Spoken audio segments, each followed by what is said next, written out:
welcome to a special media edition of a Bergkamp Wonderland Then Arsenal podcast. I'm your host, FK, and I'm delighted to be joined by Amy Lawrence, a football writer for The Guardian and Observer. Amy, how are you? I'm extremely well. How are you? I'm not too bad, thank you. We've just had the Emirates Cup. It was great to see you yesterday. How are you feeling after the weekend's events? Slightly bewildered to be back in the football beat so quickly. It's these summers when you have an international tournament, obviously fly by, and you kind of only just pause for what seems like a heartbeat, and then suddenly it's like, oh, the new season's upon us already, and it's mildly overwhelming, but also obviously quite exciting, particularly as going to the Emirates Cup, from an Arsenal perspective, to have some new faces to have a look at and some genuinely intriguing elements to the team to cast an eye over makes a refreshing change. Absolutely. And of course, the summer was action-packed for you being in Brazil. But moving away from the World Cup, I mean, let's just start off very quickly. Let's just look back at last season. It seems so long ago now that we've had Brazil in between. But Arsenal's achievements last year, FA Cup, finishing top four, is that for you success? Is it achieving bare minimum? I mean, how do you feel we did? Probably both in the same sentence, which might strike some people as a little bit odd. But I think, the bare minimum, certainly as far as Arsene Wenger is concerned, is top four. And the trophy has to qualify as an unmitigated success after the wait that need no longer be spoken of, which I think is a great relief to everyone at the club. But I think when you try and you're absolutely right in saying it seems like an eternity ago, but if you do try and take yourself back to how it seemed to feel for so many people, and I think that video of that went around just after the FA Cup final of fans around the world celebrating the FA Cup win was extremely striking and poignant, and in many ways really made people realise quite what a big thing is going on in modern football. And if you compare that kind of global reaction to the last Arsenal trophy win in 2005, it seems like a different universe. The idea that you can go home, switch on the internet after watching the team win the FA Cup at Wembley and suddenly see people in Adelaide and America and Africa and anywhere that you can almost think of posting their own group collective sort of unburdening of all this emotion for Arsenal winning something really stamped home the size of this club and the importance of winning something. So this season is a fascinating one in the terms of how you see Arsenal build on that. Nobody anymore can be under any illusions about what it means to have some kind of success. So I think there's an inspiration now to go even better. But obviously, football at the top level, the elite level, is so massively competitive that wanting to do that is one thing, but achieving it is still going to be very challenging. Indeed. And actually, speaking of winning that trophy and getting that hunger back, let's talk a little bit about Arsene Wenger. Obviously, at the end of the season, he spoke about wanting to make history for, going forward. He was given a new contract. What are your thoughts on him leading the club? And is he the right man? Does he have his mojo? As far as the Arsenal board are concerned, I think there was only ever one man they wanted. So is he the right man? The paymasters say so. Is he the right man? Arsene Wenger had his own thought processes about that, and I think that was why it was such a strange little period towards the end of the season when it seemed incredible for him to go so close to the end of a contract without still seemingly deciding one way or the other what he was going to do. And that's just a reflection on how he is his own fiercest critic. And I think that some of the criticism over the last 2 to 3 seasons has been something that's given him serious food for thought as to whether he's himself feeling like the right man. And his answer was pretty clear when he finally signed the new deal. And I don't think it's a coincidence that came at a period when there was such an outpouring of joy in terms of the FA Cup win. I think that sort of revived him, and his body language and his demeanour over the summer period does resemble a guy who feels much more relaxed about his job, much more confident. He does seem to have a bit of the old sparkle in his eye back. Indeed. And clearly some of the dealing in the transfer window looks like a guy who desperately keen to push on. You're absolutely right. Amy, about his body language. I think there are a lot of Arsenal fans who could see he was almost suffering during the tough times in particularly the last sort of year or two, and the FA Cup. Seeing him celebrate like that, the final whistle must have just been amazing. And you look at him in the press conferences over the summer; he looks sharp. He's had his hair cut. He looks youthful again. You're absolutely spot on about his mojo. In terms of what he wants to build going forward, we've obviously seen some departures from the club in Lucas Fabianski, Bakary Sagna, and even so-called deadwood like Nicholas Bentner, which has obviously freed up some wage budget. Let's look at who he's brought in, starting with the marquee, Alexis Sanchez, the marquee signing. What are your thoughts on him? A massively exciting signing. Anybody who watched the World Cup from any club in the world, probably except Barcelona, who decided to cash in, would have thought, I wouldn't mind some of that in my team. So what I think is most encouraging for Arsenal is that there is this possibility, I think, that Wenger is very tempted by, to play him as a centre forward. And obviously physically, he and Giroud next to one another don't look alike at all as leader of the line, focal point attackers. And in terms of their style, they're hugely contrasting. But that in itself is something quite exciting because, most Arsenal fans would have probably had moments where it's obvious there's been too much pressure on Giroud, being sort of the only real option for a lot of last season up front. Yeah. And manfully as he tried, sometimes when the games aren't going well, the lack of pace and the way that the game has to be a bit more direct became something that made Arsenal quite predictable. Now, Alexis Sanchez up front, I don't think you can be predictable with that kind of explosive movement. He seems to be constantly darting around. He's got such adhesive control. He's got such speed that there's an inevitable sense that Arsenal are going to have to play a different way if he's up top. Now, how quickly that happens is an open question, and it's probably not going to be overnight because most players obviously need some adaptation time to the Premier League. Occasionally you get someone like Sergio Aguero, who turned up at Man City and was scoring goals and looking sharp from day one. It looked like he didn't need any time to become accustomed to a new league, a new style, a new country, a new language. Sanchez may well need a little bit more time. And the players around him may need a bit more time to adjust to playing with a totally different kind of player up front.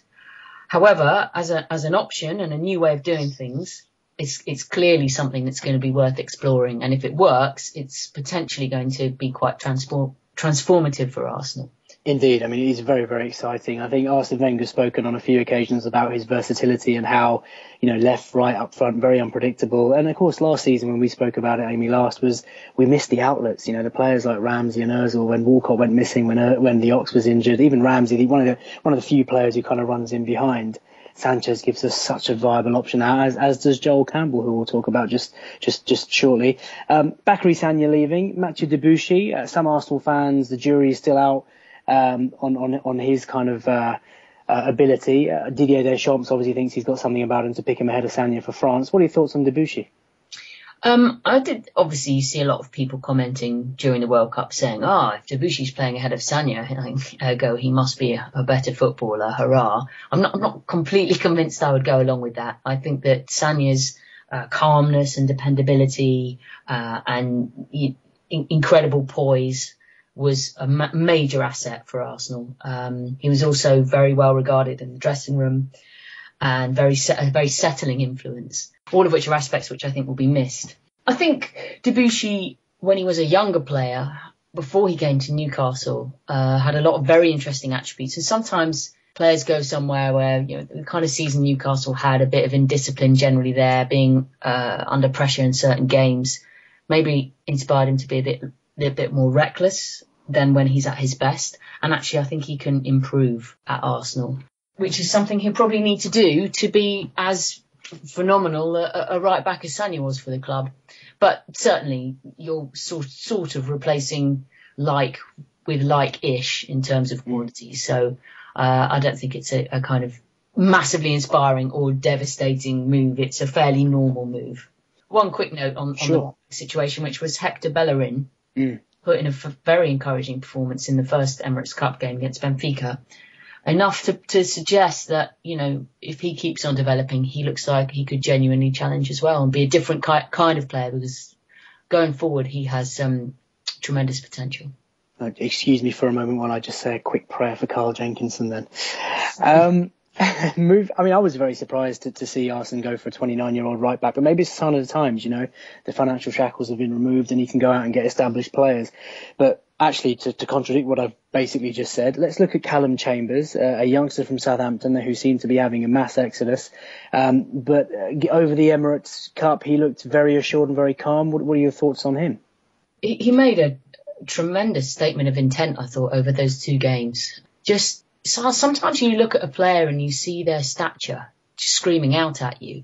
And the fact that this teenager, walked into the team, a new club, and played with this real poise. And the fact that also he's a versatile player, and you mentioned it with Alexis, and players like Oxlade-Chamberlain sometimes fall into this category where occasionally having a lot of versatility can be a little bit of a frustration as well as a strength, because with young players, you can see the attraction of being able to fill in and play in lots of different positions and fill lots of gaps. But to really push on, you sometimes wonder if a player needs to find his position and excel and feel very much at home in one spot and blend into the team in a fixed position. And I think that Chambers probably this season will be filling in at a variety of positions. But considering the promise that he shows, you wonder if within a year or 2, it would suit him best to be really settled, either as a centre-back. Wenger has mentioned his prospects as a defensive midfield player. Or indeed, he can cover on at full-back as well. But I think that versatility will be great for this season. But maybe this time next year, if we speak again, you might be saying this is the moment when Calum Chambers has to really settle down in one fixed position for his own progress. Indeed. I think Arsene Wenger also spoke quite interesting in the press conference yesterday afternoon about him having a great engine. So you're absolutely spot on. You're in right back, central midfield, up and down that pitch. But he looks really calm and assured. And isn't it exciting to have a young Englishman, back at the heart of the Arsenal defence again? The final signing that we've made thus far, dare I stress, obviously Lucas Fabianski. A bit of a shame that he kind of left us because he was just coming into a bit of good form, and obviously we wish him well. But David Ospina, I hadn't heard of him prior to the World Cup, I must be honest with you. He did look fairly impressive, but do you think he's coming in as a number 2, or do you think he'll challenge Szczesny for the number 1 shirt? I'm not sure he'd have come in being told he was going to be a number 2. And, the way that modern football is, there is a bit of a hierarchy nowadays where you would expect your number 1 to start Premier League and Champions League games, and you would expect your number 2 to get first dibs on all domestic cup competitions, which has been the case over the last 2 or 3 years. And I'm not sure a player of Ospina's stature would have screamed and been that excited to come and fulfill that role. So I think there must have been within the conversation some genuine sense that let's come and see what you can do, and may the best goalkeeper win. However, I would imagine that to start with, we'd still be seeing Szczesny as the established number 1, and it would be up to Ospina to capitalise on any errors or fluctuations in form or an injury or what have you. Yeah, I think most fans will agree that actually healthy competition can never be a bad thing. We've obviously discussed the player signings. One important signing that Arsenal made in terms of an appointment was Shad Forsythe. Again, for our kind of listeners, do you know much about him and what his role will actually be with the club? Is he the answer to Jack Wilshere's injury problems? Cool. Let's wait and see on that one. That's a big ask. I think that what's obvious is that the problems that have been dogging Arsenal these recent seasons with regards repetitive injuries, long-term rehabilitations that have been more complicated than they should be. Midway through last season, Arsene was fairly vocal in saying that there needed to be a serious examination about the root cause of these problems that seem to be worse than most of the club's rivals. Yep. And what I am impressed by is the fact that Arsenal have basically gone and got one of the best chaps around. He works for a company, or certainly did work for a company called Exos, who were a quartet of people from that company were responsible for not just the fitness, nutrition, absolutely pretty much everything day-to-day life apart from the strategic football side for the German World Cup winners. Oh, right. So in terms of his background, he spent a lot of the last few years being part of that setup. And, if you looked at the German national team, apart from the fact they were immensely skillful, they were physically in pretty good shape for not just this recent World Cup, but recent years. And I think there seems to be a very good fit in that when you look at Wenger and when he first arrived at Arsenal all those years ago, and he was the visionary, he was the guy that brought in all these new techniques to completely transform the way footballers looked at looking after themselves. But his methods, which seemed to be at the vanguard of all these new ideas back in the late 1990s, seem to have stayed the same for Arsene. But obviously football and sports science has moved on in the last couple of decades quite considerably. So somebody like Shad is at the vanguard now, and he comes from a company who are quite radical and try and be visionary in the way that they've been looking after athletes, elite athletes at that. So it sounds like a very promising move. I don't think it's, again, necessarily going to be an overnight situation, because a lot of the new ideas he's going to bring in may well take a bit of time to actually reap the kind of benefits. But probably, again, if we talk this time next year, it'll be very interesting to assess what kind of differences we observe or have observed in Arsenal's overall physical shape.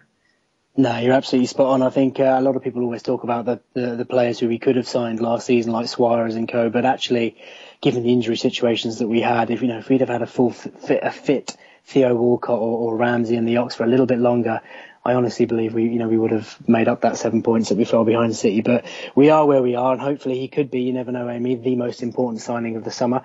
Moving on to the final part of this special. Friendlies are always a mixed bunch over the summer. Disappointing, obviously, not to win the Emirates Trophy. You're damned if you do, you're damned if you don't, because you get the criticism of it being your own cup if you win it, and of course you get the criticism of it being your own cup if you don't. But looking forward to the Community Shield and next season in general, where do you think Arsenal's priorities lie? Start by just talking us on how you think the City-Arsenal game will go at Wembley, and then how do you think Arsenal will fare in 2014-15? I kind of get the impression from the way Arsenal was talking at the Emirates Cup that, even the City game in the Community Shield is of limited importance in terms of whether or not you lift the trophy. He'll be looking at it as 1 week further down the line from the Emirates Cup and 1 week further towards the opening game of the season, Crystal Palace, and a quite heavy round of fixtures. Arsene, I think, will be much more interested in the combinations between Sanchez and the other players, the fitness levels of those who've been at the World Cup. Obviously, that was a bit of an issue in the second game of the Emirates Cup, and that's something that needs fixing. The German players will be coming back soon, and presume it's going to be quite early for them to be playing much part. But just getting the right balance between the team so that they're as prepared as they can be for game one of the season against Crystal Palace, I think means much, much more to Arsene than whether or not it's a victory or a defeat. Naturally, there'd be a plus point to getting a win over Man City, particularly with the psychological element of having those heavy defeats against the title rivals last season. Looking ahead, a broader picture to the season ahead, you can't help but look at that first Chelsea game at Stamford Bridge, which I think is the first really big away fixture that Arsenal face in the Premier League, and think in order to be taken very seriously for some kind of title challenge, Arsenal have got to avoid damage big time. Especially after last year. Exactly. And I think if in that first difficult away game, there can be some kind of statement, don't even have to win. A draw would be fine. Even if it is a defeat, it has to be one where Arsenal have competed really, really to the top of their level and shown that there's not going to be any more collapses. And do you think if we can get off to a decent start and obviously avoid defeat at the Bridge and at City, I think we're away at Everton as well quite early. But do you think Arsenal are genuine title contenders? I know we were top of the table for 26 weeks or whatever it was. I keep being reminded by non-Arsenal fans last season. But are we genuine title contenders? And the other trophies, are we contenders in the Champions League? Would you think we're capable of retaining the FA Cup? Just what would your expectation be? I think Arsenal have to be stronger contenders for the Premier League. Whether they are ultimate contenders is still way too early to say. And just in terms of the balance of the squad, in some ways it feels so much stronger. There feels like such a lot more depth at this moment in time. But I don't think it would be surprising to see more business between now and the end of the window, particularly the missing piece of the jigsaw, if you like, of a powerful defensive midfield player to have that presence. You've beaten me to the question. I was going to ask you, as every journalist is asked, who do you think we're after? Well, I think the names that have been being mentioned in the last few weeks are the names that are interesting the club.